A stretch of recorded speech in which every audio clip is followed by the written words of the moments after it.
Dis-moi si vous avez déjà pensé comme ceci. Quand je vis des épreuves, des choses difficiles, une souffrance physique, mais ça m'empêche de pouvoir servir Dieu. Voyons, Seigneur, enlève-moi le problème, je vais pouvoir vraiment me dédier à toi.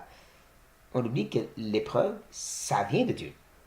C'est fait pour justement exposer des manquements qu'on ne voit pas dans les bons temps.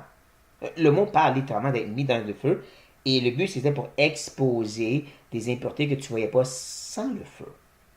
Facile de dire, Dieu, je te fais confiance quand j'ai de l'argent de compte en banque, quand je travaille, mais si je perds mon travail et tout mon argent est volé, là on est plus en train de questionner, Seigneur, je ne sais pas comment je vais vivre, viens mon aide. C'est ça l'utilité des épreuves. C'est pour purifier notre foi, ça fait partie de la sanctification. La sanctification, c'est pas juste d'être une meilleure personne, d'aimer plus comme Jésus. Ça veut aussi dire de mettre à mort les œuvres de la chair. Et des fois, certaines de ces œuvres sont bien cachées. Ils paraissent pas dans les bons temps.